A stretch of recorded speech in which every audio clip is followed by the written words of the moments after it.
Assalamualaikum warahmatullahi wabarakatuh. Selamat pagi siswa-siswi SMP Cakra Buana.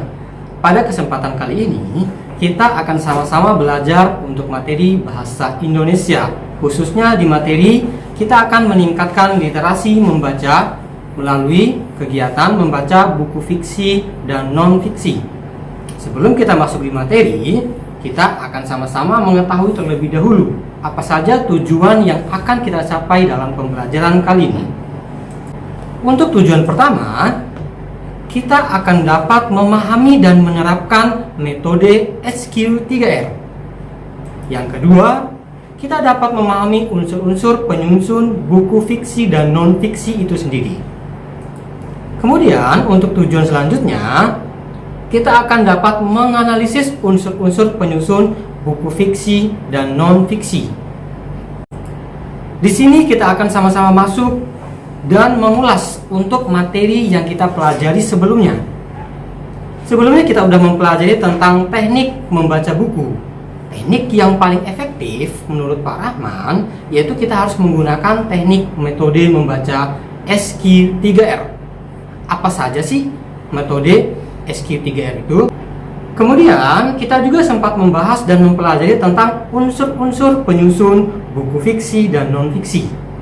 Secara umum, unsur penyusun buku fiksi dan non-fiksi ada dua, yaitu dari segi struktur penyusunnya itu sendiri dan juga dari segi bahasanya.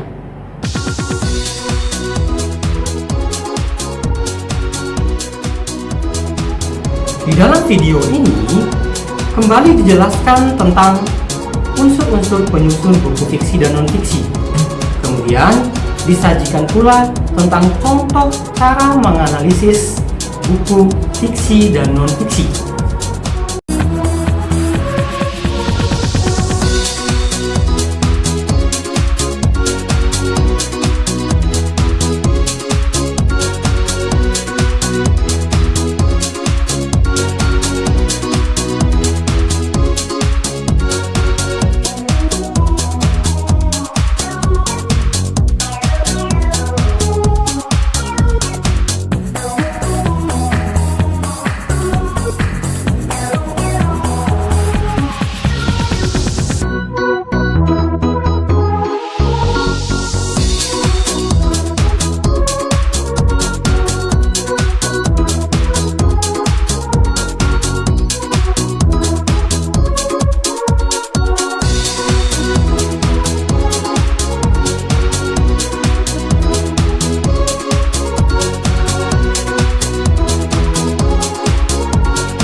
Setelah kalian semua menyaksikan video yang telah disajikan, sekarang Pak Rahman akan kembali menampilkan hasil analisis buku fiksi. Ini sebagai bentuk contoh ya.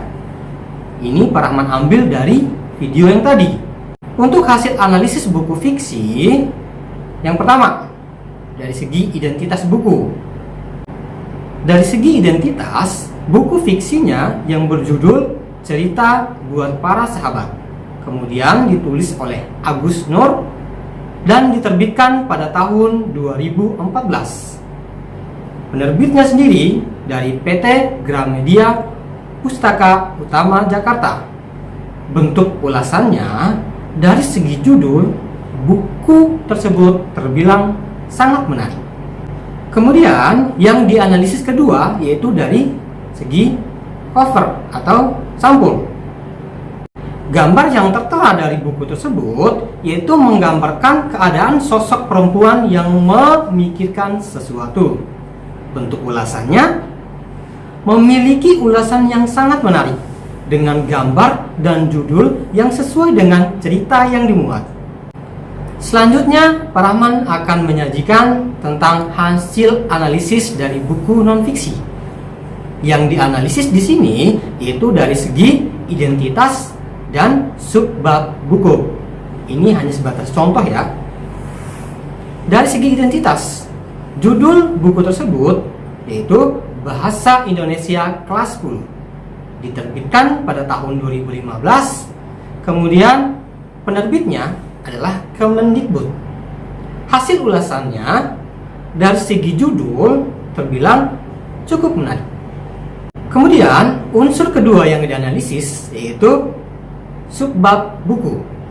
Subbab yang dimuat dalam daftar isi pada halaman 12 terdapat 8 bab yang masing-masing berisi subbab. Hasil analisisnya, rincian subbab yang disajikan dengan buntut dan materi di dalamnya secara ringkas termuat pada setiap subbab. Selanjutnya, kita akan mengulas materi yang sudah diajarkan di kelas daring untuk pertemuan sebelumnya.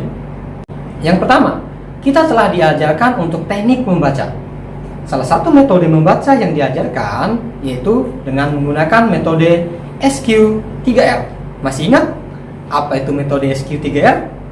Untuk metode SQ3R merupakan hasil akronim dari kata S, yaitu survei. Bagus. Yang kedua, dari kata question, tepat. Yang ketiga, singkatan dari 3R. R pertama, ya. R kedua, recall. Mantap. Dan R yang terakhir yaitu kegiatan kita mengulas atau mengoreksi kembali hasil yang telah kita baca. Disebut sebagai review. Tepat sekali. Saya rasa untuk materi sebelumnya tentang teknik dalam membaca sudah sama-sama kita kuasai. Lanjut untuk pembelajaran selanjutnya. Di sini kita akan mempelajari tentang unsur-unsur yang menyusun buku fiksi dan non-fiksi. Ini juga materinya sudah Pak Rahman sajikan di kelas daring. Masih ingat?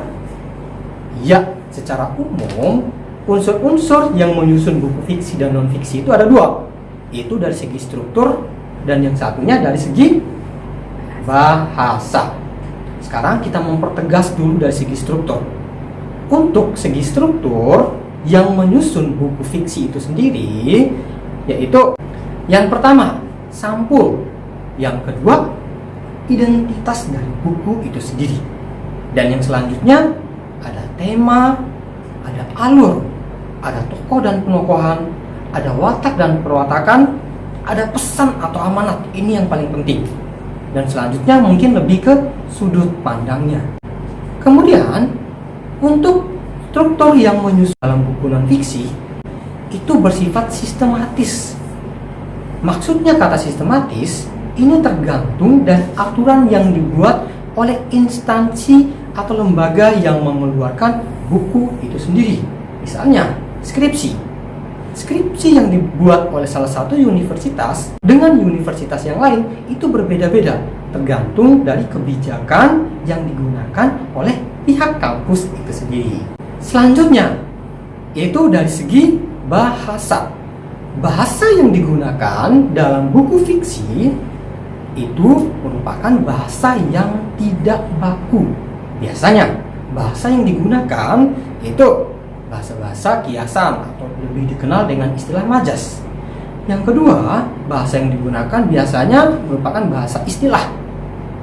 Yang selanjutnya, bahasa yang digunakan merupakan bahasa-bahasa yang digunakan untuk kegiatan kita sehari-hari. Kemudian, untuk bahasa yang digunakan dalam buku non-fiksi itu bersifat baku. Dia tidak boleh sembarangan. sesuai dengan prosedur yang telah ditetapkan secara kukuh oleh pemerintah. Biasanya itu disajikan dalam Kamus Besar Bahasa Indonesia. Sekian untuk materi pada pertemuan kali ini. Semoga dapat dipahami. Tetaplah menjadi siswa yang kreatif, santun, dan berbudaya. Sampai jumpa untuk pertemuan selanjutnya.